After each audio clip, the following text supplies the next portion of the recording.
तो कहाँ सर, अभी थोड़ा सेलिब्रेशन करने दीजिए, बहुत पढ़ाई कर लिए है ना।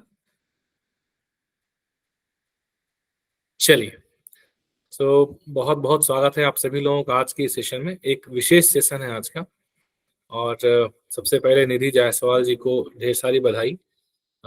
एक ही पोस्ट थी ओबीसी कैटेगरी में और एक पोस्ट थी जनरल के लिए, जिसमें एक ही पोस्ट के लिए निधि जी का सिलेक्शन हुआ। और तो पूरे अक्ष फाउंडेशन परिवार की तरफ से, सब लोगों की तरफ से उनको ढेर सारी बधाई।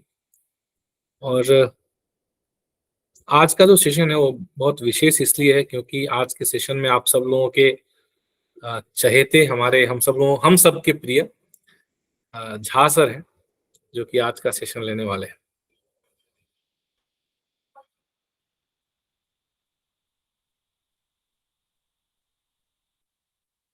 कोई रिएक्शन आया नहीं? धन्यवाद अभिषेक जी। कोई रिएक्शन नहीं? लोग एक्चुअली झा जी शब्द में शौक हो गए, मतलब बहुत दिनों से इंतजार कर रहे थे और अचानक मैंने बिना किसी पूर्व सूचना के नाम ले लिया, सब शौक हो गए। और बहुत सारे लोग तो नए भी हैं जो आपसे परिचित नहीं है, बाकी जो पुराने लोग हैं वो सब परिचित हैं आपसे।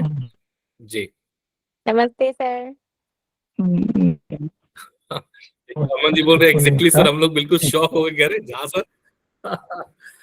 तो ठीक है, सो ज्यादा समय ना लेते हुए हम आज के इस विशेष सत्र की शुरुआत करेंगे, जिसमें झा जी जो है आपको एसे राइटिंग और ट्रांसलेशन के बारे में आपका सही अप्रोच क्या होना चाहिए एसएससी जीएसटी के दृष्टिकोण से, उससे अवगत कराएंगे। तो इससे पहले जितने लोगों को भी पुस्तक मिल गई, अनुवाद अभ्यास पुस्तक, उन लोगों को भी ढेर सारी बधाई। कुछ लोगों को मिल गई है, बाकी लोगों को कल परसों शनिवार तक सभी को लगभग मिल जाएगा, और जिनको नहीं भी मिला उनको मंडे तक तो मिल जाएगा, सभी को मिल जाएगा जितनी प्री बुकिंग हुई है। बाकी प्री बुकिंग के बाद वालों का भी डिस्पैच हो रहा है, आज कुछ डिस्पैच हुए हैं, कल कुछ होंगे, परसों कुछ होंगे, तो सबको जल्दी मिल जाएगा। सर दूर वालों में थोड़ा टाइम लगेगा सर। जैसे मैं तमिलनाडु में हूँ सर, तो यहाँ तो आते आते 5-6 दिन लग जाएगा सर, 6-7 दिन। अरे नहीं, 1.5 घंटे में तमिलनाडु की फ्लाइट पहुंच जाती है, चिंता मत कीजिए, कहीं जल्दी नहीं लगेगा। जल्दी सिर्फ समय वहां लगेगा, मतलब समय उस सिटी के इंटरसिटी, मतलब उस सिटी के अंदर जो प्रोसेस में समय लगे, बाकी एक शहर से जी सर, सिटी में ही टाइम लग जाता है सर। जी सर। चलिए ठीक है, तो आज का सेशन झा सर आपको प्लीज, आपका बहुत बहुत स्वागत है आज के इस सेशन में, और सभी लोग बहुत बेसब्री से आपकी प्रतीक्षा कर रहे थे। धन्यवाद जी। नहीं ऐसा नहीं है।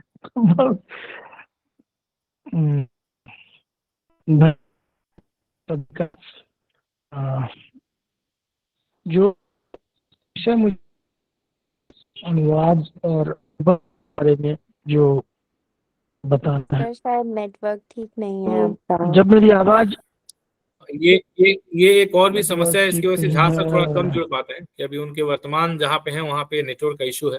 झा जी, मैं निवेदन करूंगा कि आप अपना वीडियो ऑफ कर लें, शायद उससे, हाँ बैंडविड्थ, वीडियो ऑफ कर लें, शायद उससे हो सकता है कि कुछ फर्क पड़ जाए। हाँ वीडियो ऑफ ठीक कर है, ले। एक सेकंड वीडियो ऑफ कर लेते हैं। नेटवर्क भी चेंज करें क्या? नहीं, अभी बेहतर है, अभी आवाज नेटवर्क बेहतर है। देखते हैं, एक मिनट सर अभी ठीक है, अभी आवाज ठीक। सर नमस्ते।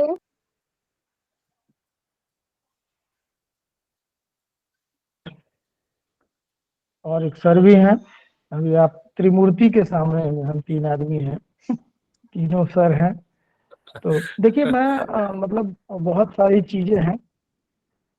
मेरा जो सोचने का नजरिया है अनुवाद के प्रति, वो बिल्कुल अलग है। अलग इसलिए है, मैं जो कहूँगा बहुत अनुभव और बहुत ईमानदारी से कहूँगा, और आप इसे अनुभव के फूल समझें तो ज्यादा बेहतर है। जो आपको चीजें बताई जा रही हैं, जो सब सिखा रहे हैं, प्रैक्टिस करवा रहे हैं, आप उसका आत्मसात कीजिए, ठीक। लेकिन साथ ही साथ मतलब मैं जिस प्रक्रिया का मतलब फॉलोअर हूँ या जिसको मानता हूँ, वो है निरंतर अनुवाद की प्रक्रिया। अनुवाद असल में सबसे महत्वपूर्ण है कि यह एक मानसिक प्रक्रिया है और ये हमेशा चलते रहती है।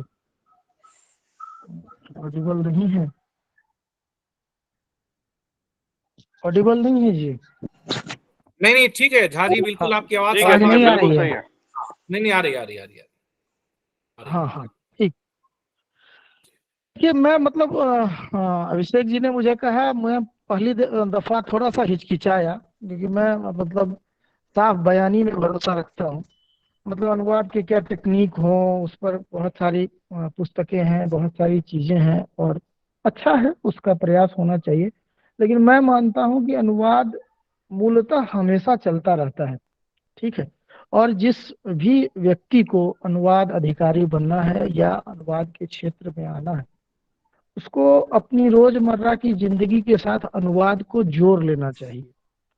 ऐसा इसलिए कि जब हम कॉपी कलम लेकर बैठते हैं अनुवाद करने की, मान लीजिए हमको टेक्स्ट दिया गया, कोई स्रोत भाषा उसकी अंग्रेजी है, लक्ष्य भाषा उसकी मतलब हिंदी में की जानी है, तो सबसे पहले हम लोग जो प्रोसेस सब जानते हैं कि पाठ पठन करेंगे, विश्लेषण करेंगे, वो सारी चीजें हैं मतलब किताबों में। लेकिन ये सबसे पहले क्या है ना कि ये आपके मस्तिष्क में लगातार चलते रहना चाहिए, क्योंकि अभ्यास एक ऐसा विषय है जिसके माध्यम से अनुवाद कला को और बेहतर बनाया जा सकता है। साथ ही साथ अनुवाद में कुछ प्रतिभा की भी बात होती है। अनुवाद देखिए, मान लीजिए हिंदी का एक वाक्य है, या अंग्रेजी के एक वाक्य से हम इसको शुरू करते हैं, मतलब सीधा मतलब प्रैक्टिकल पर आते हैं कि I have taken my meals. तो इसका अनुवाद आपको करने के लिए दिया गया, ठीक है। तो किसी ने लिखा कि मैंने अपना खाना मतलब खा लिया है, ठीक है, ऐसा लिख दिया, मतलब उसको दिखाई दे रहा है आई हैव टेकन, माई भी दिखाई दे रहा है। तो उसको लगेगा कि नहीं, मेरा तो अनुवाद ठीक हो गया क्योंकि इसमें ज्यादा कुछ तो है नहीं, खाना खाने की बात है और उसने खाना जो है अपना खाना खा लिया। लेकिन जब हिंदी की हम मूल प्रकृति पर आते हैं तो मैंने खाना खा लिया है, ये जो है हिंदी भाषा के संरचना और व्यवहार में जो हम प्रयोग में लाते हैं उसके अनुरूप होता है। तो अब हम कैसे समझेंगे कि जो हमने किया वो हमने सही किया, ठीक है। तो इसके लिए सबसे ज्यादा जरूरी है कि आप जो है लगातार इस प्रक्रिया को, जब आप टीवी भी देख रहे हैं और कोई संवाद चल रहा है, आपके दिमाग वो संवाद हिंदी में चल रहा है, आप उसको दिमाग में ट्रांसलेट कीजिए, वाक्य को ट्रांसलेट कीजिए और चलाते रहिए रील, वो घुमाते रहिए। ये देखिए, मैं कोई मतलब आपको कई बार ऐसा लग सकता है ये सर क्या बता रहे हैं, लेकिन आप इसको जब थोड़ा थोड़ा जीने लगेंगे अनुवाद को, तब आपको मतलब अच्छा लगने लगेगा। और बहुत सारे लोग ये प्रक्रिया करते भी हैं, क्योंकि हम जिस बहुभाषाई और सांस्कृतिक एकता वाले देश में है, वहाँ हमारी मातृभाषा कुछ और होती है, राजभाषा कुछ और है, और अंतर्राष्ट्रीय संपर्क भाषा कुछ और है। तो शुरुआत से ही नैसर्गिक तौर पर अनुवाद जो है इस भारतीय भूमि में वो आ जाती है। जैसे किसी की मातृभाषा मैथिली है और उसे हिंदी साहित्य में उसने एमए किया है, तो मैथिली से हिंदी का उसका यही प्रक्रिया अंग्रेजी हिंदी में अपनानी होगी। हमसे जो गलतियां होती हैं ना, वो उन गलतियों के बारे में बताना चाहूंगा मैं थोड़ा सा, कि हमारा एक कोई अंग्रेजी में अच्छा होता है या इंग्लिश में स्नातकोत्तर होता है, एमए होता है, और या तो कोई हिंदी में होता है। विरले लोग होते हैं या कम लोग होते हैं जो दोनों ही भाषाओं में मतलब स्नातकोत्तर जिन्होंने अध्ययन किया होता है। तो हमारी एक भाषा पर पकड़ जो है वो मजबूत होती है और दूसरी भाषा जो है वो थोड़ी सी कमजोर होती है। जहाँ तक हिंदी को समझने की बात है। मतलब आपने कुछ अंग्रेजी का जो टेक्स्ट है उसका अनुवाद हिंदी में किया, हिंदी सही है या गलत है, ठीक है। तो मैं चाहूंगा कि मैं जो बात कह रहा हूँ आप लोग भी बीच में यदि किसी को कुछ बोलना है तो मुझे इंटरप्ट कर सकते हैं, मुझे अच्छा लगेगा। कोई ऐसा नहीं है कि मैं बस बोल रहा हूँ और मैं जो बोल रहा हूँ वही ब्रह्म वाक्य है, मैं बस अपना अनुभव साझा कर रहा हूँ। और मतलब वो हो सकता है कि आप उससे पूरी तरह सहमत ना भी हो, इस बात की पूरी आज़ादी है आपको, आप स्वतंत्र हैं। तो कोई कुछ बोलिए तो हम आगे बोलेंगे। हमको लग रहा है कि हम ही अकेले बोल रहे हैं। क्या ये होता है असल में, ये ऐसा होता है जो मैंने बात कही है वो होती है? आपके साथ भी ऐसा है हाँ सर बिल्कुल। या नहीं? जी सर, ये जी सर, बताइए। होती बिल्कुल है, ऐसा होता है। होती है सर। जी सर, जी सर। सर वही है ना कि हम कहीं पे भी अगर कुछ इंग्लिश में सॉरी। लिखा हुआ पढ़ रहे हैं तो हम हमारे दिमाग में कैलकुलेशन जी हिंदी वाली ही चलती हुई होती है कि ये शब्द का ये अर्थ है। मतलब अगर हम प्रिपरेशन हाँ। लिखा हुआ देखेंगे कहीं तो मन में तैयारी ही शब्द आएगा एकदम। जी जी जी, बिल्कुल बिल्कुल बिल्कुल सही कहा आप। मतलब जैसे मान लीजिए जिसने हिंदी साहित्य किया तो वो उसके माइंड में हिंदी वाली बात ज्यादा चलेगी, वो डोमिनेंट होगी। हम एज ए अनुवाद अधिकारी इसी को कम करना है और तारतम्यता बैठानी है, बैलेंस करना है। ये नौकरी बैलेंसिंग नौकरी है, बैलेंस करना हमारा काम है। और ये लगातार आपके सबसे जरूरी है कि आप खूब पढ़ें, ठीक है। कुछ भी पढ़े, मतलब कुछ भी पढ़े मतलब स्तरीय मानक साहित्य का अध्ययन करें। जब आप हिंदी की बात पर आते हैं तो हिंदी में त्रुटि को, मतलब वाक्यांश की त्रुटि को निकालने का मतलब आप लोग क्या समझते हैं कि कैसे हिंदी की गलती पता चलती है? मतलब आप अपने अनुभव बताइए। मान लीजिए आपने कुछ अनुवाद किया या कोई बात लिखी, तो आप हिंदी की गलती का पता कैसे लगाते हैं? वाक्य संरचना, व्याकरण, मतलब आपको कैसे पता चलता है कि इस वाक्य में ये गलती है? मतलब आपके आपके पकड़ने का पैटर्न क्या है वो बताइए। जैसे अ, उपर्युक्त विवेचन से स्पष्ट है कि हिंदी की ध्वनियों में कोई काठिन्य नहीं है। इसके विपरीत उनमें लेखानुकूल उच्चारण, निश्चितता, स्पष्टता, सरलता तथा व्यापकता जैसे दुर्लभ गुण हैं। मान लीजिए एक वाक्य है, ये वाक्य पूरी तरह सही है, ये आप कैसे पता करते हैं?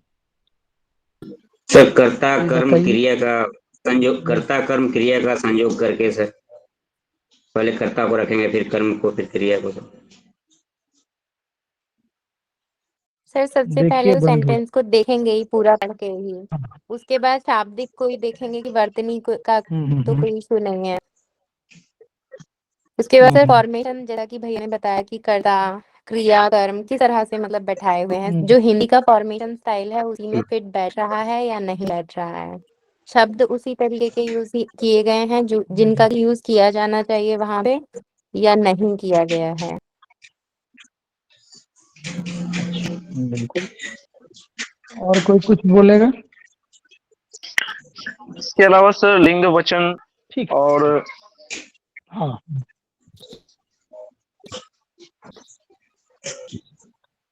हाँ, लिंग वचन कारक ऐसे जो भी है, जो भी चीजें हैं सर मैं सोच उससे रही हूँ आप कि पता लिंग लगते हैं, वचन बहुत अच्छी बात है। सर मैं ये सोच रही हूँ कि लिंग वचन हाँ संबंधी बोलिए। इसके अलावा शब्दों के संयोजन भी बहुत ही ज्यादा इम्पोर्टेंट है। ठीक है, सर मैं ये बोलना ठीक चाह है, रही बहुत हूँ बढ़िया, आप बोलिए। कि जो लिंग वचन बोलिए संबंधी बोलिए। जितनी भी त्रुटियां हैं वो सभी वर्तनी में ही आ जाती हैं, मुझे ये लगता है कहीं ना कहीं। अच्छा अच्छा अच्छा, ठीक है। प्लस उस देखिए पर्टिकुलर टेंस के लिए। कि आगे मतलब बोलिए बोलिए। नहीं सर मेरी बात को इसके अलावे कंप्लीट किया खाली। इसके अलावा शब्दों के संयोजन भी बहुत इम्पोर्टेंट है। जी देखिए, मैं आपको अपनी अनुभव का जनपद दे रहा हूँ, ठीक है। मतलब मैं जो समझता हूँ, मैं जो मानता हूँ और जो जिसके कारण मुझे मतलब अनुवाद करने या भाषा को समझने में, भाषा की शुद्धता जांचने में आसानी होती है। सबसे बड़ी खासियत हिंदी की ये है ना कि इसमें यदि आप ने बहुत अच्छे से अपने अध्ययन किया है, आप हिंदी को जानते हैं अच्छे से, इसमें जो गलती होती है अनुभवी लोग वहां पर रुक जाते हैं। हिंदी हिंदी ऐसी ऐसी फ्लुएंसी है, ऐसी ध्वन्यात्मकता है और ऐसी उसकी मतलब ऐसा वाइब्रेशन है, ठीक है, कि आप हिंदी को ठीक ठीक पढ़कर, मेरी बात ध्यान से सुनिए, हिंदी को यदि आप ठीक से पढ़ेंगे, मात्र पढ़ेंगे, बस पढ़ कर के आप जो गलती है वहां ऑटोमेटिकली आप रुक जाएंगे। ये चीज आप 2-4 वाक्यों के संदर्भ में इसको देखिए, लगातार अनुभव कीजिए। मैं मतलब पूरी तरह ऐसा होता है ना कि पूरा क्लास लेने के लिए पूरा मसाला लेके तैयार है, ये बोलेंगे, मैंने कोई तैयारी वैयारी नहीं की है, ठीक है। ये बिल्कुल मैं इसीलिए आपको अनुभव के फूल कह रहा हूँ कि मैं जो जानता हूँ, जो मैं अनुभव करता हूँ, बस वो मैं साझा कर रहा हूँ, ठीक है। कि केवल मात्र ध्यान से पढ़कर आप हिंदी की जो त्रुटियां हैं उस तक बहुत आसानी से पहुंच सकते हैं। मैं पढ़ता हूं तो मैं खुद पहुंचता हूं कि नहीं, यहाँ ये गलत है, ये पढ़ने में ही अनमना लग रहा है, अटपटा लग रहा है, ठीक है। इसको आप इस विषय को आप थोड़ा सा मतलब जब अनुभव करने लगेंगे, ठीक है, कि नहीं, हाँ हाँ हाँ ये जी सर, तो ऐसा होता है आपको सर, क्या होगा ना, बहुत तो बार ऐसा आपको होता है। होता है। जी जी, बहुत बार ऐसा होता है। और यही चीज जब आप बिंदु के विषय में दुविधा होती है, अच्छा अच्छा अच्छा, बिंदु के विषय में दुविधा होना स्वाभाविक है। जैसे आप एक उदाहरण बताइए, कहाँ आप देखिए, इसके लिए सबसे महत्वपूर्ण क्या है ना, आपका उच्चारण बहुत सही होना चाहिए, ठीक है। आज जो मतलब फोनेटिक या इस तरह के टंकन वगैरह आ गए हैं, जिसने काम करना बहुत आसान बना दिया है, वॉइस टाइपिंग की सुविधा है, ठीक है। यहाँ जो सबसे महत्वपूर्ण है वो है आपका उच्चारण। अब बड़ा नौ उच्चारण में बड़ा नौ का उच्चारण कितने लोग सही कर पाते हैं, तो वो भी महत्वपूर्ण होता है। यदि हम उच्चारण वाक्य का सही सही करते हैं, भाव का आत्मसात कर सकते हैं, तो उस वाक्य की त्रुटि स्वाभाविक रूप से या नैसर्गिक रूप से आपको पता चलेगी। ये मैं मानता हूँ, ये मेरा कहना है। कभी कभी बहुत बड़े सेंटेंस होते हैं जो ब्रेक करके ट्रांसलेट करने में, जी जी जी, जो एक मिनट, जो ब्रेक करके ट्रांसलेट करने में थोड़ा मुश्किल होता है, जी हाँ। ऐसा है, जब वो हमको ऐसे वाक्य मिलते हैं जो कि जटिल होते हैं, तो उन जटिल वाक्यों को जो है पदबंधों के हिसाब से हो, उपवाक्य के हिसाब से हो, उनको तोड़ना पड़ता है। और तोड़ने के बाद हम जो है उस अनुवाद पर जो है जाते हैं, तब हम उसको कर पाते हैं। देखिए, आज मैं जो आपको बता रहा हूँ, ठीक है, अच्छा, हंस और हंस, ठीक है, ये इन्होंने पूछा है, ठीक है। तो हंस, जहां हम किसी वाक्य में हंस लिखेंगे, तो उस प्रसंग उस प्रसंग को देखा जाएगा, उस संदर्भ में वहाँ हंस का उपयोग हो रहा है या हंसने का उपयोग हो रहा है। हंसना बिल्कुल अलग शब्द है, हंस बिल्कुल अलग शब्द है, ठीक है। तो इसमें मतलब ज्यादा कंफ्यूजन की गुंजाइश नहीं है, ठीक है। हमको जब ऐसी स्थिति होती है, जब एक तरह के वाक्य, एक तरह के ऐसे शब्द मिल जाते हैं जिनकी वो एक जैसी है, तो यहाँ पर हम उस प्रसंग को समझ करके उस शब्द वहां सही बैठ रहा है कि नहीं, यह करते हैं तो हम आसानी से उस तक पहुंच जाते हैं। हिंदी की सबसे बड़ी खासियत है कि इसमें संपर्क संकीर्ण, देखिए, संपर्क, ठीक है, 100 के ऊपर अनुस्वार की मात्रा है, पर्क, प रॉ क है, तो रॉ जो है वो छोटा होगा, ठीक है, रॉ आधा है, तो रॉ और संपर्क, रॉ के बाद क आता है, तो क के ऊपर जो है रेप की मात्रा होगी, समझ रहे हैं। संपर्क और संकीर्ण, तो इसमें इसको नितिन जी थोड़ा आप बताएं कि आपको कहाँ, ये तो पूरी तरह अलग है, इसमें हाँ सर, ये ज्यादा क्लियर है, दुविधा नहीं लेकिन होनी कहीं चाहिए, कहीं आप पे बताइए मैं क्या है। पे नहीं, ये तो सर सिंपल है, बट हाँ कहीं कहीं पे ये समझ में नहीं आता कि मैं के लिए कहाँ लगाना है और न के लिए और कै के लिए, मतलब सबका एक ही जगह पे लगेगा या पोजीशन अलग अलग हाँ होती ये है चंद्र बिंदु। हाँ, देखिए देखिए यहाँ क्या है ना, यहाँ एक वही मैंने जो कहा, ध्यान से पढ़ना है, ठीक है।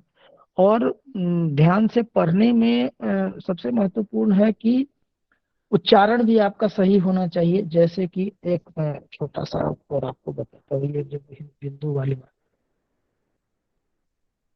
सभी बच्चे पढ़ रहे हैं, ठीक है। अब इसमें है, जो है है की मात्रा है, उस पर बिंदु लगेगा या नहीं लगेगा, सभी बच्चे पढ़ रहे हैं, तो हम क्या करते हैं कि उसमें हमें की लगेगा मात्रा सर। लगा करके, लगेगा लेकिन सर, सही बहुवचन है। हाँ लगेगा, हाँ जी बहुवचन है, और इसका सही उच्चारण भी है, सभी बच्चे पढ़ रहे हैं, वो स्ट्रेस है। कई बार सम्मान के लिए भी इस स्ट्रेस का प्रयोग किया जाता है। जैसे कार्यालय प्रमुख ने पंचदीप प्रज्वलन किया, खूब मिलेगा आपको, ठीक है। उद्घाटन किया, मिलता है कि नहीं मिलता है, खूब बढ़िया से मिलेगा। यहाँ कार्यालय प्रमुख के सम्मान में ये उस भाषा की शैली होती है कि कार्यालय प्रमुख महोदय ने, मतलब थोड़ा और शालीन करें तो, पंचदीप प्रज्वलन किए।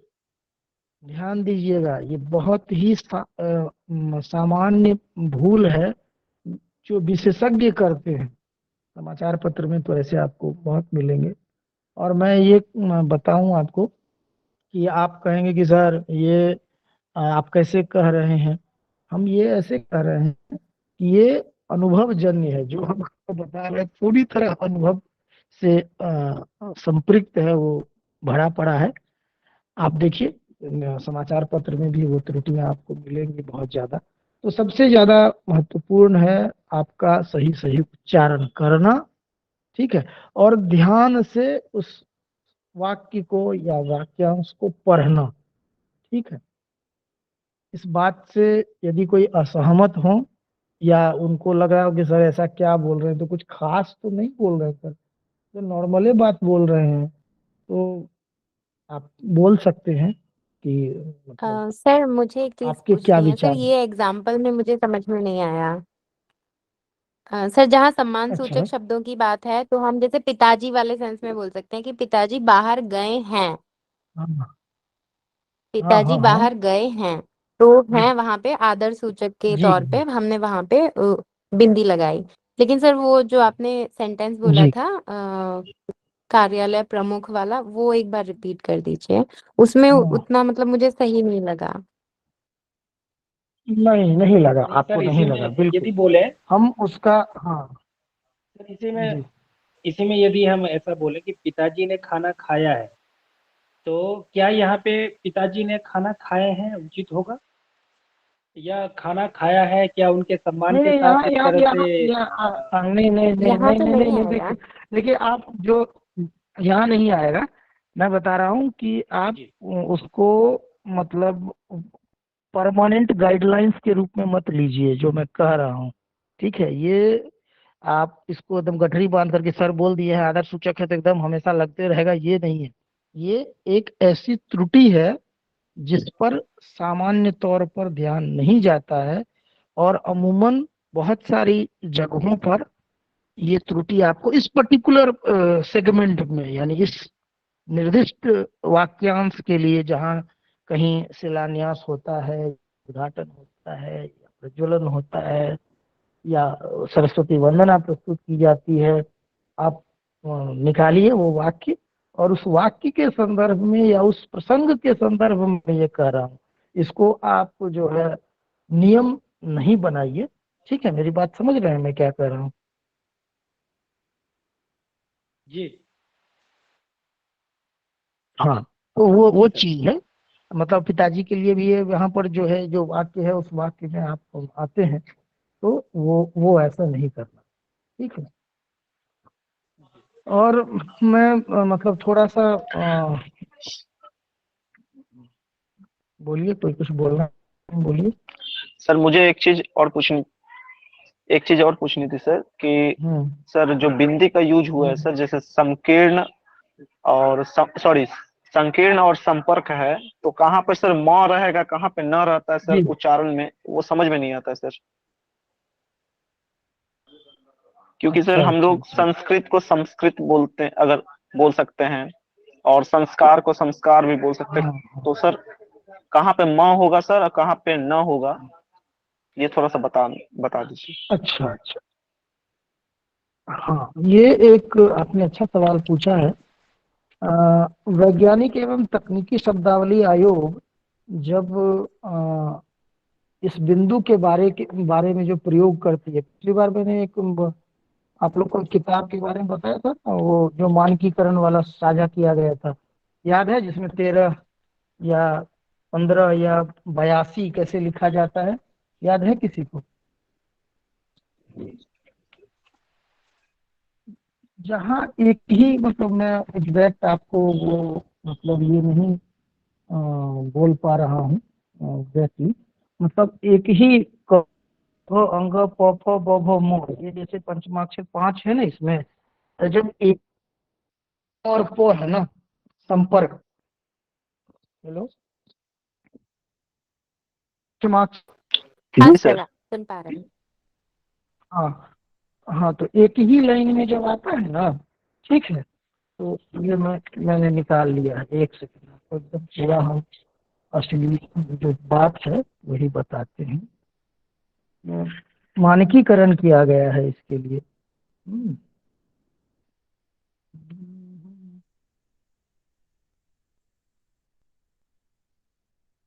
एक सेकंड,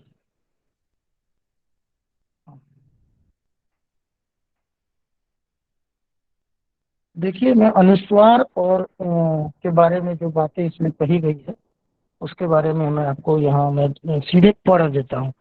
संस्कृत शब्दों में अनुस्वार का प्रयोग अन्य वर्गीय वर्णों य से ह तक से पहले यथावत रहेगा, जैसे संयोग, संरक्षण, संलग्न, अंश, कंस, सिंह। ठीक है, ये 3.6.1 पॉइंट में पढ़ रहा हूँ।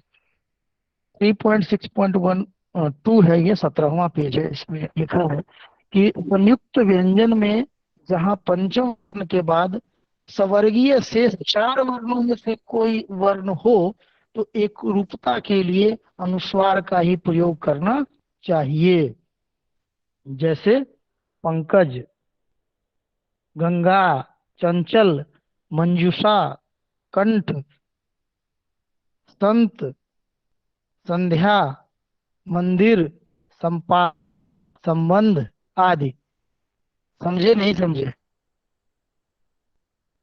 हेलो, जी सर, जी सर, ठीक है सर, ठीक है। यस सर, हाँ आ रही है आवाज। हाँ सर। यदि पंचमाक्षर के बाद हाँ, यदि पंचमाक्षर के बाद किसी अन्य वर्ग का कोई वर्ण आए तो पंचमाक्षर अनुस्वार के रूप में परिवर्तित नहीं होगा, जैसे वांग्मय, अन्य, चिन्मय, उन्मुख। यहाँ पर ये परिवर्तित नहीं होगा। पंचम वर्ण यदि द्वित्व रूप में साथ साथ आए तो वह अनुस्वार में परिवर्तित नहीं होगा, जैसे अन्न, सम्मेलन, सम्मति। संस्कृत के कुछ तत्सम शब्दों के अंत में अनुस्वार का प्रयोग म में हलंत का सूचक है, जैसे अहंग, शिवंग। शिवंग शब्द में म जो है वो आधा है, यानी म में हलंत की मात्रा है, शिवंग। ठीक है, वैसे ही इसमें आगे अनुनासिक चिन्ह और विसर्ग के बारे में और हल चिन्हों के बारे में भी मानकीकरण किया गया है। ठीक है, जब इस तरह की आपको समस्या आए, मान लीजिए आपने उच्चारण भी सही किया है और आप लिख भी रहे हैं, फिर भी आपको जो है परेशानियों का सामना करना पड़ रहा है, तो आप एक बार इस मानकीकरण के जो पन्ने हैं उनको जो है थोड़ा सा पढ़ लेंगे। इसमें कई चीजें हैं, बहुत संक्षिप्त में हिंदी वर्तनी का मानकीकरण पृष्ठ संख्या 14 से पृष्ठ संख्या 20, हाँ मतलब 20, 21, 22 तक दी गई है। ठीक है, मैं इसको मतलब आपके लिए पढ़ लूंगा तो इससे कुछ ज्यादा नहीं होगा। इसको आप लोग स्वयं इसको पढ़ेंगे और न केवल पढ़ेंगे, इस मानकीकरण पद्धति का उपयोग भी अपने कामकाज में करेंगे तो अच्छा होगा। ठीक है, हाँ जी शेयर सर। कर देंगे, ये पहले भी साझा किया है।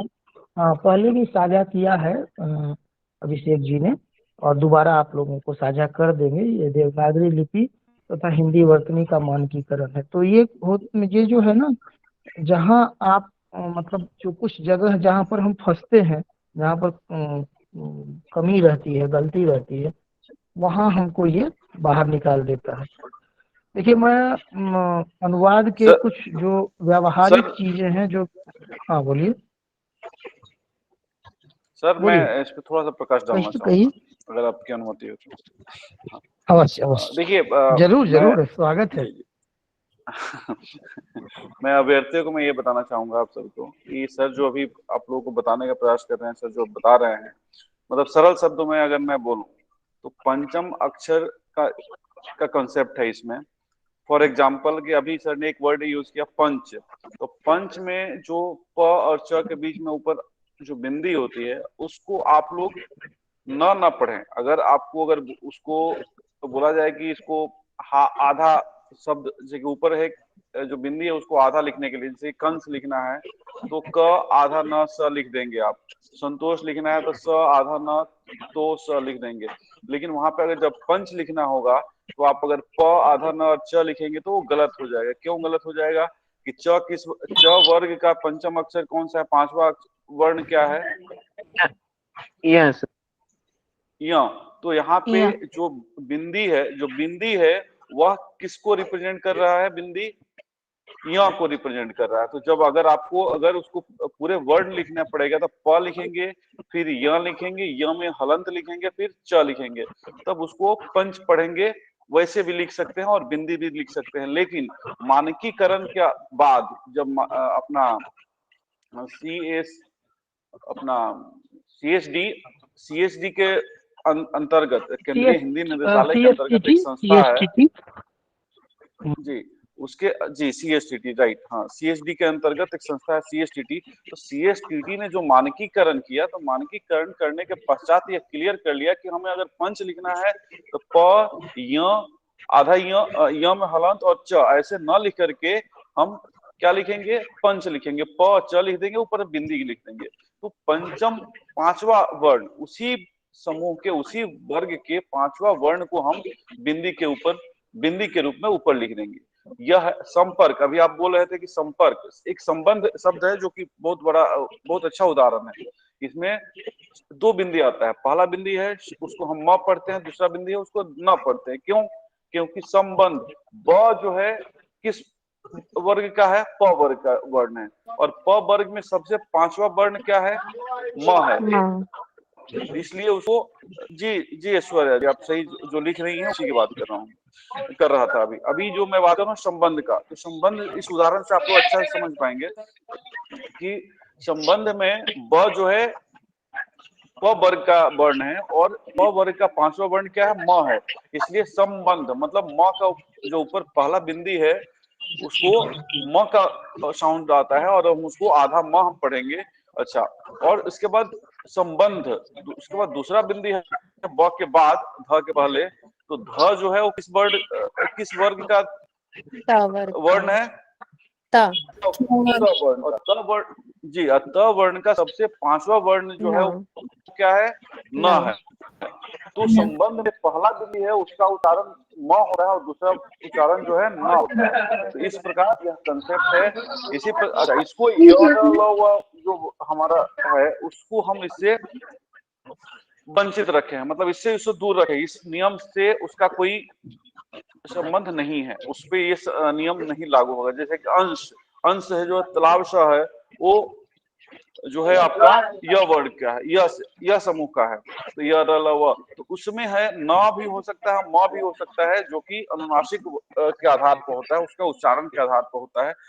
तो उसको यह वाले समूह के जितने भी वर्ण हैं उसके साथ अगर कहीं बिंदी है या आधा न है तो उसको आप लोग कंफ्यूज मत होइएगा। और ये पंचम वर्ण का जो नियम है, मानकीकरण है, उससे कंफ्यूज मत होइएगा। एक बात और सर ने बताया आप लोगों को, अन्न, जब एक ही वर्ण का आधा आया और फिर पूरा आया, उदाहरण के तौर पर अन्न लिखना है, सम्मान लिखना है, तो वहां पे अन्न के लिए न लिख दिया, ऊपर बिंदी लिख दिया, तो ये क्या होगा, गलत होगा, पूरी तरह गलत हो जाएगा। ऐसे केस में हमें क्या करना है, पूरा आधा वर्ण लिखना है, फिर पूरा उसका पूरा वर्ण लिखना है। जैसे अन्न लिखना है आधा न फिर न, तब होगा वो अन्न सही होगा और मानकीकरण के दृष्टि से वो शुद्ध होगा। वैसे ही संपन्न लिखना है, नहीं सम्मान, सॉरी संपन्न नहीं, सम्मान लिखना है, आधा म फिर आकार और न, सम्मान। ये जो जिनका माइक ऑन है कृपया आप ऑफ कर लें। तो इस प्रकार से सम्मान लिखते हैं। तो अभी आप लोगों को समझ में आ गया होगा ये 2-3 बिंदुएं कि मानकीकरण के दृष्टि से पंचम वर्ग का क्या कंसेप्ट है, अनुनासिक का क्या कंसेप्ट है, और आधा न कहाँ पे लिखना जरूरी है कि वहां पे आपको लिखना ही लिखना है। ओवर टू यू सर, कृपया जारी रखें। धन्यवाद सर। हाँ, नहीं बिल्कुल धन्यवाद सर। यही पंचम वर्ण का सर ने बहुत अच्छे से आप लोगों को बता दिया। और ये मानकीकरण हमें कार्यालयीन जीवन में और विद्यार्थी जीवन में, दोनों जीवन में हम इसका व्यवहार करेंगे, तभी हम परीक्षा की तैयारी और उससे प्राप्त ज्ञान के साथ न्याय कर पाएंगे। तो इसका आप लोग ध्यान रखेंगे। और सबसे महत्वपूर्ण बात यह है कि ये वो बिंदु है जहाँ से सवाल तैयार किए जाते हैं। मैं यदि ये कहूँ तो कोई अतिशयोक्ति नहीं होगी, ठीक है। अनुवाद के बारे में बहुत सारी चीजें हैं और केवल मतलब 1 घंटे में या सामान्य हम केवल चर्चा करें तो भी नहीं होगा। अगली बार मैं प्रयास करूंगा कि आपको बकायदा जो व्यावहारिक रूप से हम लोग जैसे करते हैं, जैसे मैंने जो थोड़ी बहुत आप लोगों को बताई, उसका आप व्यवहार कीजिए कि अच्छे से पढ़िए, उच्चारण अच्छे से कीजिए, तो आप जगह तक पहुंचेंगे। भाषा हम अपने कमजोर पक्ष को यदि जानेंगे, क्योंकि आप जान रहे हैं कि अंग्रेजी जो है हमारी कमजोर है, कोई जान रहा है कि हिंदी हमारी कमजोर है, तो उस कमजोर पक्ष पर आप ध्यान दें और संतुलन बनाने का प्रयास करें। अपने किए गए अनुवाद को, मान लीजिए एक अनुच्छेद है, उसका अनुवाद किया आपने, उस अनुवाद का पुनरानुवाद कीजिए, फिर से उसको मूल के रूप में ले जाइए और खुद से ही तुलना कर लीजिए कि आपका अनुवाद कहाँ टिकता है, आपके अनुवाद में आप किस बिंदु पर गलती कर रहे हैं। आपके पास एक अनुच्छेद दिया गया, एक पैराग्राफ दिया गया, तो अंग्रेजी में है, आप उसका हिंदी में अनुवाद करते हैं, पुनः उस हिंदी का अंग्रेजी अनुवाद करें और खुद से जांचने का प्रयास करें कि आप कहाँ बैठते हैं, कहाँ आपकी कमजोरी है। जब प्रीवियस ईयर पेपर बनाते होते हैं तैयारी के लिए, तो 5 साल का पेपर बस देख लेते हैं, 5 साल का पेपर को समझ लेते हैं। 6ठे साल के पेपर को तब उसके बाद बनाने में सहूलियत होती है, ताकि हम उस पैटर्न को समझ रहे होते हैं जिस पैटर्न से प्रश्न पूछा जाता है। और भाषा के स्तर का एक ज्ञान तो आप सभी के पास अच्छा है, तभी आप इस प्रतिस्पर्धा में आए हैं। तो बस थोड़ा संतुलन का ध्यान रखिए तो ज्यादा बढ़िया रहेगा। अब मैं आपको थोड़ा बहुत जो मैं निबंध के बारे में थोड़ा विचार रखता हूँ, वो विचार मैं आप लोगों के सामने रखना चाहूंगा, ठीक है। जैसा कि आप सभी जानते हैं, कहीं कोई, हाँ ये माइक ऑफ करिए ऐश्वर्या जी, आपके नेपथ्य से आवाज आ रही है।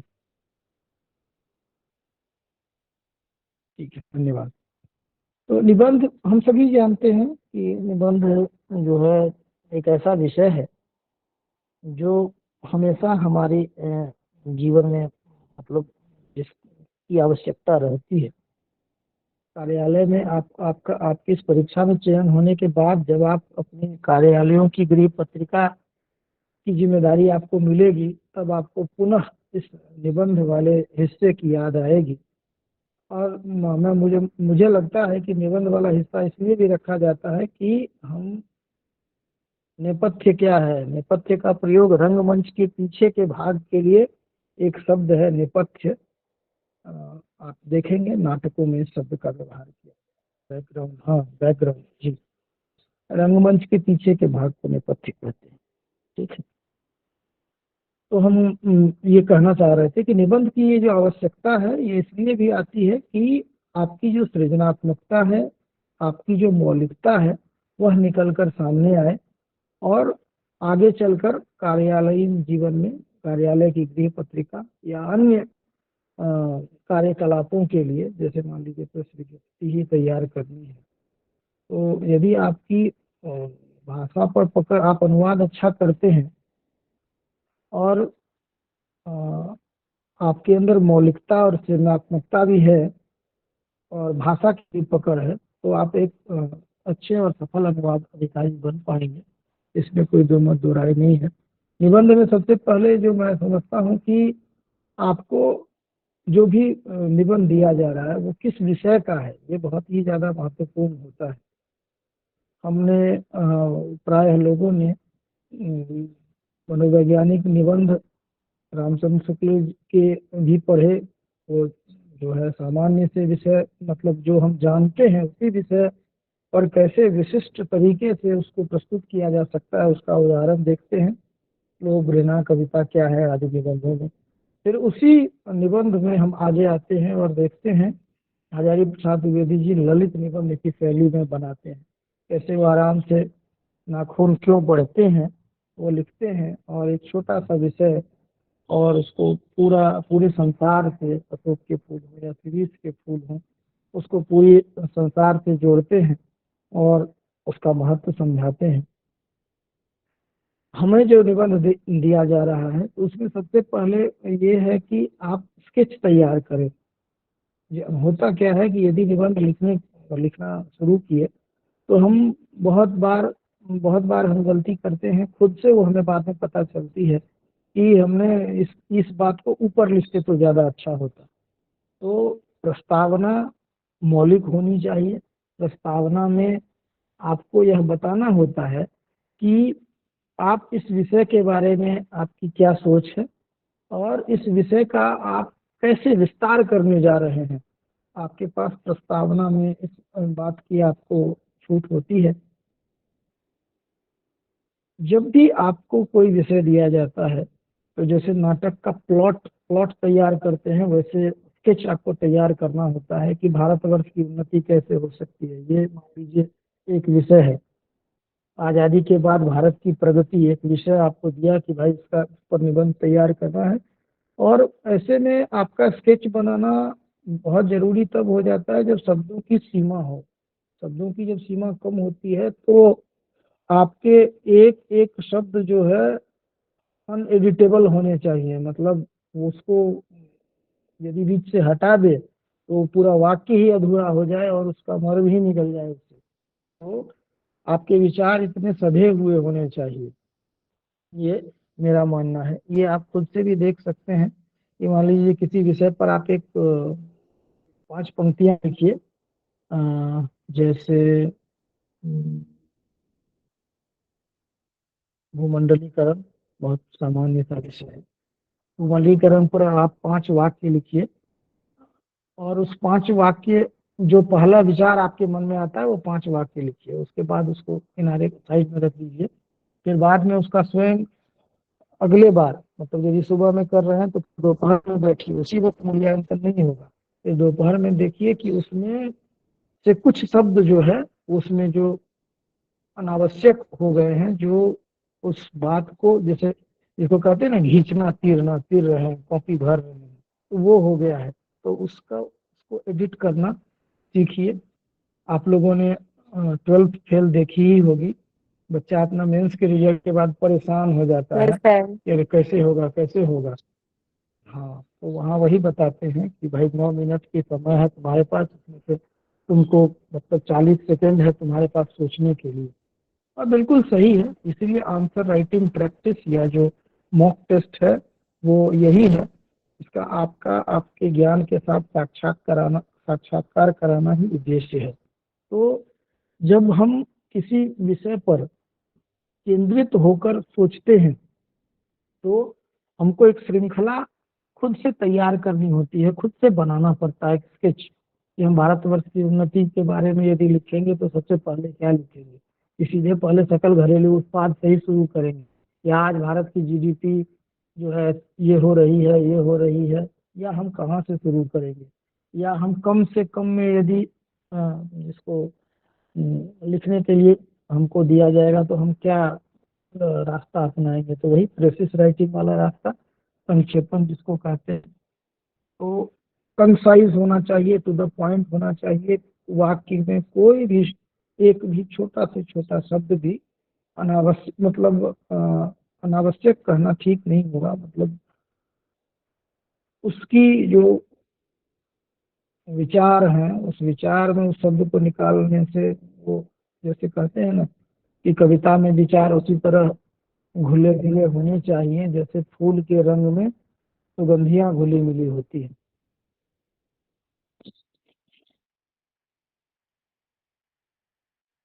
समझ रहे हैं आप बात, ये इतना आपने पढ़ी है।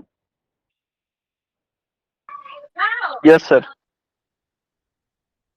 हाँ, तो कविता बिल्कुल आपको भी इस चीज का ध्यान रखना होगा कि आप जो लिखें वो बहुत सधा हुआ हो, बहुत परिमार्जित हो, जिसको कहते हैं परिमार्जन करना, साफ सुथरा एकदम उसको मतलब। तो ये आपको प्रक्रिया स्वयं अपनानी होगी। आप स्वयं का मूल्यांकन खुद 10 यदि निबंध दिए गए हैं तो सबसे जरूरी है कम से कम समय में आप उस निबंध के बारे में क्या सोचते हैं समझते हैं उस विस्तार करेंगे। और सबसे महत्व जिसको बात कहते हैं ना लास्ट बट नॉट कि तारतम्यता नहीं चाहिए। तारतम्यता का ये पहले अनुच्छेद के दूसरा अनुच्छेद जुड़ा होना चाहिए, दूसरे अनुच्छेद के साथ तीसरा अनुच्छेद जुड़ा होना चाहिए।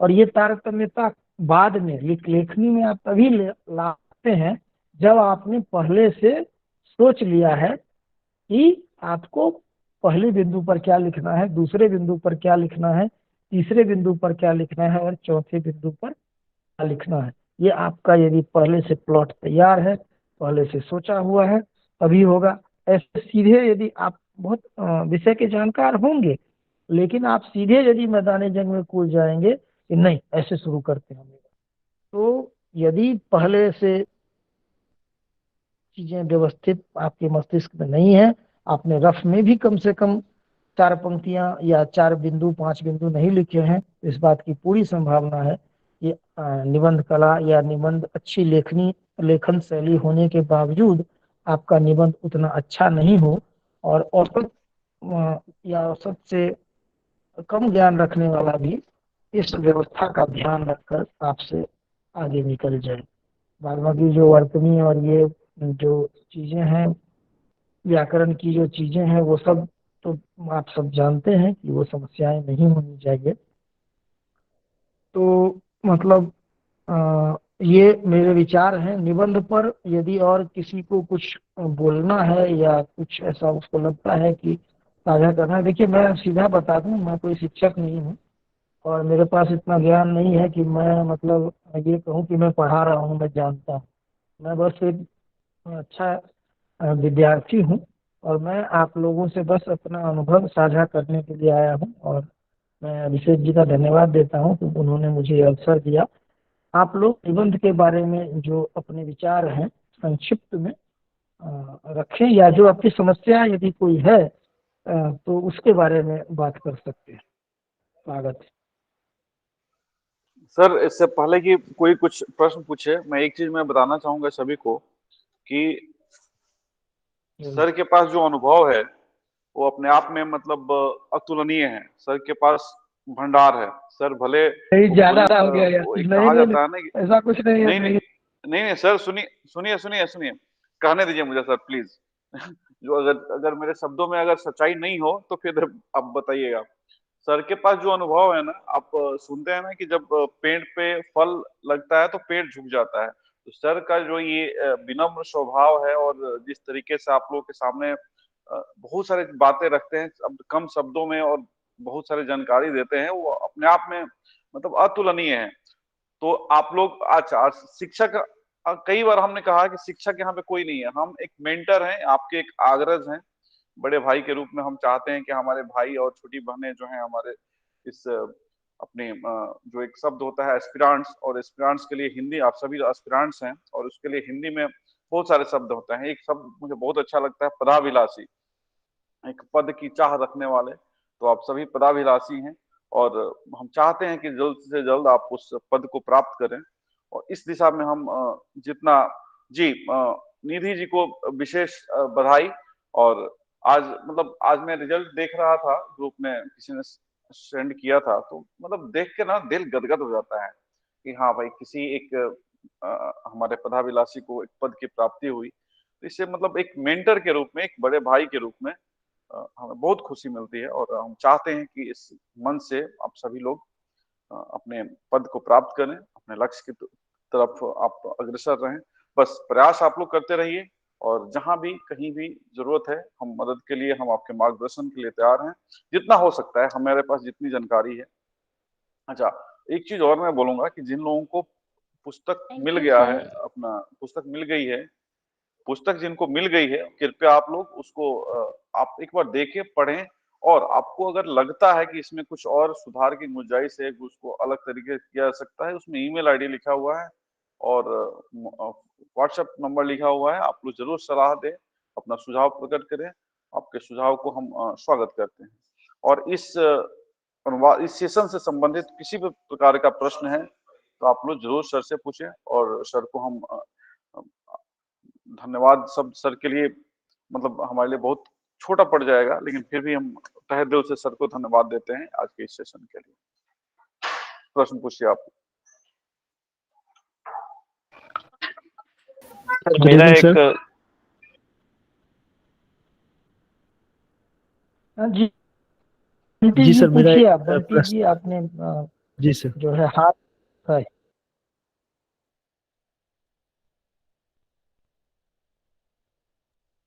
बंटी जी आप बोलिए। जी सर, मेरा एक प्रश्न, हाँ सर, मेरा एक प्रश्न है सर कि एग्जाम के सर प्रेशर के टाइम, एग्जाम प्रेशर में सर हम लोग जब भी निबंध लिखना प्रारंभ करते हैं तो होता क्या है सर कि निबंध मतलब इररिलेवेंट हो जाता है सर। तो वैसे मतलब उससे बचने के लिए सर क्या करना चाहिए सर? जैसे आप मुझे एक विषय बताइए और कैसे वो इररिलेवेंट हो जाता है, वो थोड़ा समझाइए, मैं नहीं समझ रहा हूँ, बताइए आप। एक विषय आपने जो अनुभव किया है किसी विषय को पढ़ करके, वो मुझे बताइए तो मैं आपकी ज्यादा मदद कर सकता हूँ, कृपया बताइए। सर जैसे भ्रष्टाचार पे अगर लिख रहे हैं सर, भ्रष्टाचार निबंध का टॉपिक अगर आया लिख रहे हैं तो सर उसमें मैं जो पहले से निर्धारित कर चुका हूँ कि ये चीज लिखूंगा, और जब देखता हूँ कि टाइम कम है मेरे पास तो मेरे शब्द सर मैं जो भी लिखता हूँ सर वो थोड़ा सा जो मैं लिखना चाहता था वो उससे अलग हो जाता है सर। तो ऐसे क्या करना चाहिए सर? हाँ ठीक है, आपने जो बात कही वो सही है। देखिए, कार्यालयीन जो भी हमारे काम होते हैं, ठीक है, उसकी एक अपनी मांग होती है।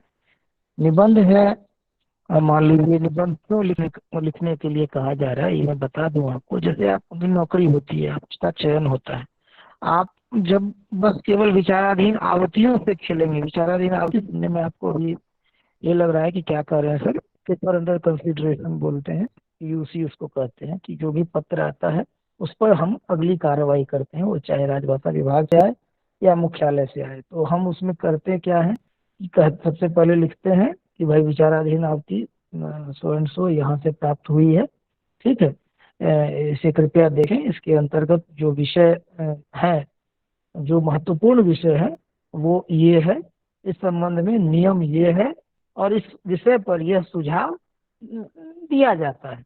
ठीक है, तो ये एक प्रोसेस है, कैसे हम कार्यालयों में टिप्पण आदि लिखते हैं, टिप्पण आलेखन, नोट एंड ड्राफ्टिंग इस्तेमाल। तो ये जो भ्रष्टाचार का निबंध आपको दिया गया, तो उसका उद्देश्य क्या है कि आप भ्रष्टाचार को आप किस रूप में सोचते हैं। देखिए, आप सोचते क्या है, ये आप उस दबाव में मतलब वो चीजें जो है टेढ़ी मेढ़ी हो जाती हैं। ठीक है, तो भ्रष्टाचार क्या है? ठीक है, भ्रष्टाचार देश को कैसे किसी देश के विकास में कितनी बड़ी बाधा है।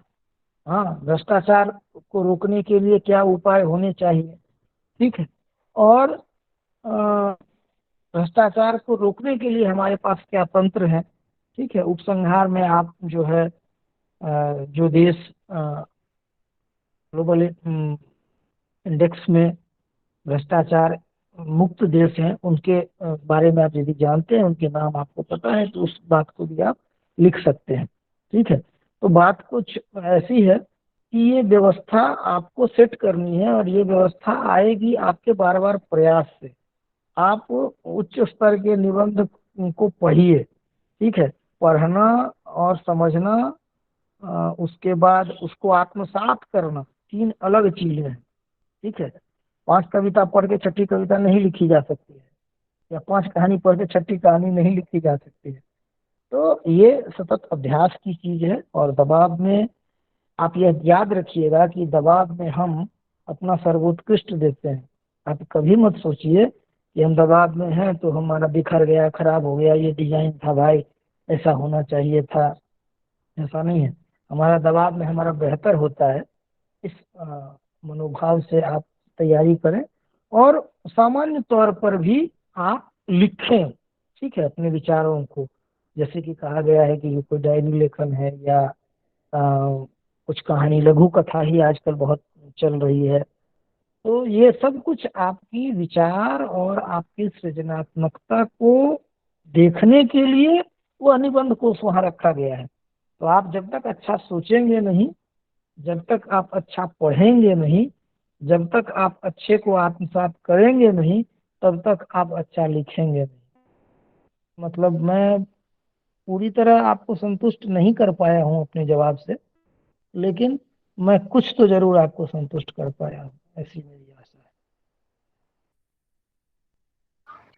जी सर, मुझे बहुत हेल्प मिली सर इससे, कि मुझे सर पहले अच्छे से पढ़ना होगा सर, उसे बार बार लिख कर प्रैक्टिस करना होगा। जी और जी हाँ जी जी सर, इस जी प्रकार तब मैं कहीं ना कहीं और अच्छा निबंध लिख पाऊंगा हमेशा सर। ना, जी, प्रश्न, वो जो निबंध का विषय है उसका उद्देश्य होता है, उसका कार्यालयीन जीवन से या हमारे नागरिक जीवन से उसका संबंध होता है, वो क्यों पूछा जा रहा है। ठीक है, और उसके विविध आयाम होते हैं। हो सकता है कि आप जिस आयाम से सोचते हैं वो आयाम और बेहतर हो, यही इसीलिए तो वहां पर आपको लिखने के लिए वो सृजनात्मक निबंध क्या है, निबंध एक कला क्यों कही गई है। अरे निबंध में कला का क्या बात है भाई, किसी विषय के बारे में तो लिखना है, टापना है, टाप दो, इसमें कला वाला का क्या बात है। तो बस यही जो विचार है, जो आपका ज्ञान है, जो आपका अनुभव है और जो वस्तु स्थिति है, जो यथार्थ है, सबको मिला करके जो आप, जिसके लिए संयोग शब्द आता है कि मणिकांचन संयोग आप करते हैं, तो आपकी सृजनात्मकता को सलाम है और आपको अच्छे अंक मिलते हैं। ठीक है, जी सर, थैंक यू सर। और किसी को कुछ पूछना है?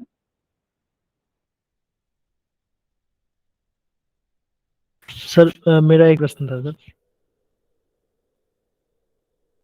सर परंपरागत तौर पे जो हम ऐसे लिखते थे वो तो एक स्टेज में, क्या आप सुन पा रहे हैं सर? जी जी, हेलो। आपकी आवाज आ रही है। आप जी जी जी बोलिए, आप बोलिए। जी सर नॉर्मली कन्वेंशनल स्टाइल में जो हम ऐसे लिखते थे वो एक स्ट्रेच में लिखते थे, पैराग्राफ छोड़ छोड़ के। लेकिन आजकल कहा जा रहा है कि सब पॉइंट, सब हेडिंग वगैरह डाल के लिखने के लिए वो अट्रैक्टिव लगता है। आपका सर इस पे क्या सलाह है सर? ये पॉइंट वाइज मतलब सब हेडिंग डाल के लिखना वो ज्यादा ठीक रहेगा, या फिर एक स्ट्रेच में पैराग्राफ चेंज करके लिखना ठीक रहेगा? और सर मेरा दूसरा प्रश्न था कि देखिए कैसे सर जी, पहले अनुवाद कर लिया जाए मेन एग्जाम में, या फिर पहले ऐसे लिखना उचित रहेगा? कैसे आगे बढ़ा जाए सर?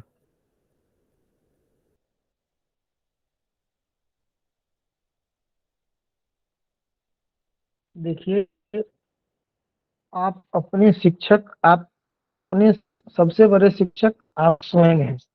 इसलिए विवेकानंद की पंक्ति का ध्यान रखिए, ठीक है। सबसे बड़े शिक्षक खुद के आप खुद ही हैं, ठीक है, दूसरा कोई शिक्षक नहीं है आपका, ठीक है। तो संतुलन बनाना है आपको। एक बार पहला सवाल आपका थोड़ा इनऑडिबल था, क्या आपने कहा था, दोबारा कहें। सर एक स्ट्रेच में पूरा ऐसे लिखना, पैराग्राफ चेंज करके, वो ठीक रहेगा कि सब हेडिंग डाल के उसको डिवाइड कर करके लिखना? अच्छा सॉरी सॉरी, हाँ हाँ हाँ, बिल्कुल बिल्कुल। देखिए ऐसा क्या है ना, ये विषय के ऊपर जो है ज्यादा निर्भर करता है कि कैसा विषय दिया गया है, ठीक है। कई बार इसमें क्या है कि जो सब पॉइंट्स बनाते हैं, सब पॉइंट्स बनाने से ये सहूलियत आपको होती है कि आपके निबंध में तारतम्यता दिखाई देती है, और अब जब सब पॉइंट बनाते हैं तो आपका मस्तिष्क खुद उस सब पॉइंट के इर्द गिर्द घूमता है और आप थोड़ा व्यवस्थित लिख पाते हैं। जब आप सब पॉइंट्स नहीं देते हैं और लगातार लिखते हैं किसी विषय पर, तो थोड़ा दाया बाया होना जो है लाजमी है। तो इसमें दो चीजें हैं। पहला तो ये है कि वो विषय कैसा है, वो किस प्रकार का निबंध है, विषय पर लिख रहे हैं। मान लीजिए भ्रष्टाचार ही है, हाँ, तो भ्रष्टाचार कई रूपों में होता है, ठीक है। यदि आप ये कहिए कि केवल जो रिश्वत लेना है वही वो भ्रष्टाचार का एक रूप है, लेकिन यदि आप अपने सहकर्मियों के साथ शालीनता से पेश नहीं आते हैं, क्या वो भ्रष्टाचार नहीं है? क्या जो कतार में खड़े लोग हैं, जो सबसे कमजोर है, उसको सहूलियत देना, उसके लिए व्यवस्था करना, यदि आप नहीं करते हैं और आप ऐसे छोड़ देते हैं कि जाने दो इसको, तो क्या ये भ्रष्टाचार नहीं है? देखिए हो सकता है कि आप मेरे इस विचार से थोड़ा असहमत होंगे, लेकिन भ्रष्टाचार कई रूपों में होता है। यदि आप समय पर काम नहीं करते हैं, ठीक है, तो वह भी भ्रष्टाचार ही है। यदि आप कार्यालय समय को बर्बाद करते हैं, वह भी भ्रष्टाचार का। देखिए मैं ब्रॉड एस्पेक्ट में बता रहा हूँ, कोई मैं इसकी गारंटी नहीं ले रहा हूँ कि नहीं हम जो बोल रहे हैं सही है। ये अलग अलग रूप है। एक विद्यार्थी के रूप में यदि आप अच्छे से पढ़ते हैं और से अच्छी तैयारी करते हैं और आप शिष्टाचार वाला जीवन जीते हैं, संयमित हैं, तो आपके चयन की, आपके सफल होने की संभावना अधिक होगी, ठीक है। यदि विद्यार्थी ठीक से नहीं पढ़ रहा, यही करना है ना, हर नागरिक को देश विकास में योगदान देना है अपने कर्म से, ठीक है। तो हर स्तर से हम यदि मन में पवित्र विचार नहीं रखते हैं, ठीक है, यही भ्रष्टाचार है भाई। भ्रष्ट आचार मतलब खाली रिश्वत लेना ही भ्रष्टाचार नहीं है। यदि हम अपनी छोटी बहनों, दीदी, माताओं के प्रति सद्भावना, सद्विचार नहीं रखते हैं, तो यह भी एक भ्रष्टाचार है, ठीक है। सब चीज है, मतलब ये आपके कल्पना का फलक कितना व्यापक है, यह भी देखने का एक जरिया है आपका निबंध, ठीक है। कि आप, हाँ, पापी का साथ देना पाप है, उसका विरोध न करना सबसे बड़ा पाप है। जी हाँ, बिल्कुल, ये सीबीसी की पंक्तियों में ये पंक्ति आती है, ठीक है। और ये देखिए मैं आपको ब्रॉडर कंसेप्ट समझा रहा हूँ कि देखिए कैसे सोचा जा सकता है, ठीक है। ये मैं नहीं कह रहा हूँ कि हम जो बोल रहे हैं आप वही सब जाके लिख दीजिएगा, ठीक है, तो आपका हो जाएगा, वो मैं नहीं कर रहा हूँ। मैं कह रहा हूँ कि सोचने का नजरिया देखिए, अपने फलक को विस्तृत कीजिए, हाँ, मतलब कल्पना सृजन यही है, और इसके लिए स्पेस है निबंध में, उस व्यवहार कीजिए और यह दिखाइए कि आप पारंपरिक रूप से ही नहीं सोच, आप पारंपरिक तौर पर नहीं, कुछ अलग और कुछ सृजनात्मक भी सोचते हैं। ठीक है, मतलब पूरा ही सृजन, यह मैं नहीं कह रहा हूँ कि पूरा कविता ही लिख करके आ जाइए और सर सृजन करने के।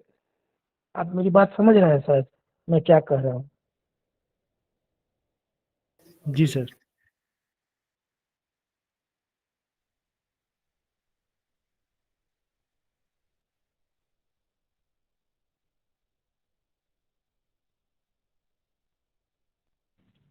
देखिए, मैं एक बात बताता हूँ आप सभी को। मैं थोड़ी सी, मुझे जैसा विषय दिया गया था उस हिसाब से मुझे थोड़ा सा तैयारी के साथ मतलब कक्षा में आना था। तो मैं अपने कार्यालय समय के उपरांत जो विलम्ब से आया हूँ, तो मुझे थोड़ा सा मतलब इधर उधर कुछ देखने का भी फुर्सत नहीं मिला। ठीक है, तो मैं अगली बार कोशिश करूंगा कि जब भी मौका देंगे तो मैं और थोड़ा थोड़ी कुछ सामग्री यदि ऐसी हो तो मैं आप लोगों के साथ साझा करने का प्रयास करूंगा। ठीक है, और ऐसे कोई मैं स्पेशलिस्ट कोई हिसाब नहीं है, बहुत बड़का जर्नलिस्ट है और खुद बहुत गलतियां करते हैं। ठीक है, आप किसी का और कोई सवाल हो तो पूछ लीजिए, यदि जो मैं जानता हूँ तो सर मुझे बताता एक हूँ। सवाल पूछना है। हेलो। जी हाँ बोलिए जी बोलिए कहें आशा हाँ जी, सर। सर। अपना प्रश्न सर रखिए, सर सुन रहे हैं। सर मुझे ये सवाल पूछना है कि सर हिंदी और इंग्लिश दोनों एसेज में ही हम इस तरह के शब्द, जैसे प्रस्तावना हम लिखते हुए होते हैं तो प्रस्तावना के अंत में जहाँ हम एक्सप्लोरेशन की बात करते हैं कि हम यहाँ पे ये पढ़ने वाले हैं या देखने वाले हैं, तो सर इस तरह की जो लाइंस होती हैं, यहाँ पर हम इसके बारे में जानेंगे, यहाँ पर हम ये इसके बारे में बात करेंगे, ये लिखना कहाँ तक सही है और कहाँ तक गलत, सर मुझे ये जानना है।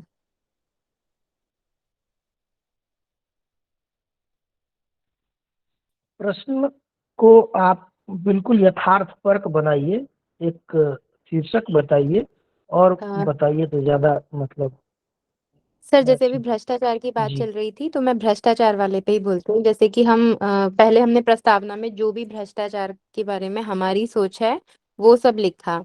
उसके बाद क्योंकि अभी हमें एक्सप्लेनेशन देना है, उसके बारे में पूरा अच्छे से व्याख्या करनी है, उसके बारे में बताना है उसकी क्या क्या उससे बुरी चीजें हो रही हैं, क्या क्या उसके लिए हम निवारण के लिए उपाय कर सकते हैं, वो सब चीजें। लेकिन उससे पहले जहां हम प्रस्तावना में अपनी लास्ट में जब आते हैं तो सर जैसे जहां हम शुरू करने वाले होते हैं मेन बॉडी को, तो वहां जो हम शब्द यूज कर सकते हैं ये वाले कि आइए यहाँ पर हम इस बारे में देखते हैं। जैसे मैंने कई निबंधों में ये शैली देखी, और सर ने कल एक निबंध दिया था, कल या परसों, सर कुछ मुझे टॉपिक याद नहीं आ रहा है, उसमें लेट्स एक्सप्लोर करके कुछ लिखा हुआ था। तो इस तरह के वर्ड्स यूज किए जा सकते हैं सेकेंड लास्ट लाइन या लास्ट लाइन में प्रस्तावना की, या फिर नहीं यूज किए जा सकते कि आइए हम इस बारे में जानते हैं, इस बारे में विस्तार में जानते हैं, और हम इस बारे में बात करने जा रहे हैं, हम इस बारे में बात करेंगे, इस तरह की चीजें सर।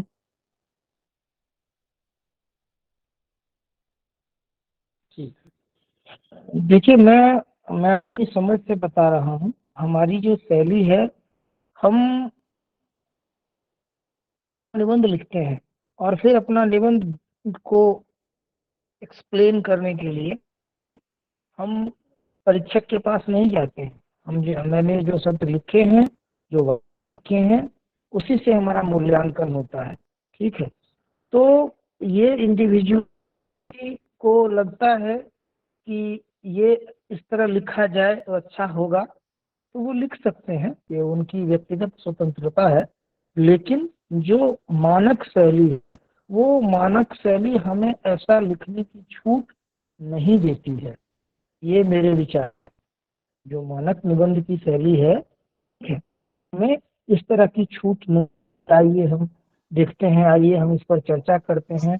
हम किसी संवाद माध्यम, हम कोई रिपोर्टाज भी यदि लिखेंगे तो वहां हम ऐसा लिख सकते हैं। ठीक है, लेकिन जहां तक निबंध की बात है, इस बात की संभावना बहुत कम है कि हम ऐसा लिखें। हमने देखिए पॉइंट सब पॉइंट्स क्यों बनाए, पॉइंट सब पॉइंट्स क्यों बनाए कि हम हमारे विचारों में तारतम्यता रहे। भ्रष्टाचार क्या है, समाज के विविध भ्रष्टाचार के रूप क्या, भ्रष्टाचार का जन्म कैसे होता है, विकास कैसे होता है, राष्ट्र के विकास में कैसे बाधा, निवारण के क्या तंत्र हैं, और सरकारी तंत्र में केंद्रीय सतर्कता आयोग और उनकी व्यवस्था है। हर जगह हर राज्य एंटी करप्शन ब्यूरो भी है, ठीक है, एसीबी जिसको कहते हैं। तो ऐसी व्यवस्था है। और अंततोगत्वा आपका अपना विचार कि कैसा हो तो बेहतर हो, एक बेहतर भारत के निर्माण के लिए बहुत आवश्यक है कि देश का हर नागरिक देश के विकास के लिए अपना सर्वोत्कृष्ट दे। आपने भी कहीं पढ़ा होगा और देखा सुना होगा कि जैसे जापान के लोग हैं तो वो जापान के रिक्शा वाले भी जो है बैठ करके अपनी फुर्सत के समय में भी जो है समाचार पत्र पत्रिकाओं का अध्ययन करते हैं, अपने समय को बर्बाद नहीं करते, ठीक है। जब दूसरे देश के विशेषज्ञ हमारे देश में आते हैं तो वो हर मिनट या कहें हर सेकेंड उनका कीमती होता है, जिसको मिनट टू मिनट प्रोग्राम के हिसाब से हम समझ सकते हैं, सरकारी कार्यक्रमों में ऐसा होता है, तो वो सेट करते हैं। तो वो चीज आप वहाँ अंत में उपसंहार में थोड़ा आपके पास ये है, लेकिन आइए देखते हैं, आइए विचारते हैं। वो शैली ये मेरे विचार से निबंध के लिए उपयुक्त नहीं है। आपको इस बात की छूट नहीं है कि आप इस रूप में लिख करके जो है अपने उत्तर को प्रस्तुत करें। ये मेरे विचार हैं। हाँ, किसी को लगता है कि नहीं, हम आई विल डू डिफरेंट, मैं इनोवेटिव करूंगा, तो पिछला बार भी नहीं हुआ था, थोड़ा एक्सपेरिमेंट करके देखते हैं। तो वो एक्सपेरिमेंट वाले चक्कर में वो कोई इंडिविजुअली चाहे व्यक्तिगत रूप से तो वो ऐसा कर सकते हैं, लेकिन जो मानक शैली है वही बताना हमारा मतलब ध्येय है। तो वो मानक शैली में यह शैली नहीं आती। धन्यवाद। जी सर, बिल्कुल। मैं भी आपके इस तथ्य से, आपकी इन बातों से मैं सहमत हूँ। और अनीशा जी, मैं बताना चाहूंगा, और सभी पदाधिकारी जितने भी हैं हमारे एस्पिरेंट्स हैं, उन सबको मैं बताना चाहूंगा कि आर्टिकल की शैली है। सर जैसे बता रहे थे ना कि ये निबंध की शैली नहीं है, बिल्कुल ये आर्टिकल की शैली है। जब आर्टिकल हम कहीं लिखते हैं, कहीं न्यूज़पेपर में पढ़ते हैं, तो वहां पे जरूर ये लिखा जा सकता है कि चलिए हम अब आगे की पैराग्राफ में आगे हम इस मुद्दे पर चर्चा करेंगे, समझेंगे, समझने का प्रयास करेंगे, लाइक दैट। और आप जिस प्रस्तावना की बात कर रही हैं बुक्स के लिए, कि बुक्स के में प्रस्तावना रहता है कि उस बुक्स में, उस किताब में क्या क्या, उस पुस्तक में क्या क्या है आपको पढ़ने लायक। तो उसके लिए उस प्रस्तावना में, चूंकि आप 100 पेज का एक किताब है और उसमें एक प्रस्तावना है 1 पेज का, आधा पेज का, उसमें सब कुछ नहीं लिखा जा सकता है। तो उसमें लिखा जाता है कि आगे के हम अध्याय में हम ये चीज हम इस किताब के अंत में हम ये चीज जान सकेंगे। तो वो किताब की शैली हो गई, निबंध की शैली, ये अपना आर्टिकल की शैली हो गई। लेकिन निबंध का शैली तो बिल्कुल नहीं है। और जैसे कि सर ने अभी आप लोगों को एक्सप्लेन किया, और मैं भी उस बात से सहमत हूँ। और हम आपको सुझाव नहीं देंगे कि आप इस प्रकार का कुछ गलती करें और कुछ त्रुटि करके आए। बाकी आप स्वतंत्र हैं। आप अगर आपको ऐसा लगता है और आप कहीं से सीखे हैं कि हाँ भाई ये शायद अच्छा रहता है, तो आप स्वतंत्र हैं, आजादी आपकी। और अंतिम प्रश्न, अगर कोई भी अभ्यर्थी है जिसको ऐसा लगता है कि हाँ भाई एक उचित सा प्रश्न है, तो जरूर आपके प्रश्न का स्वागत है। अन्यथा हम आज इस सेशन को हम यहीं पे विराम देना चाहेंगे।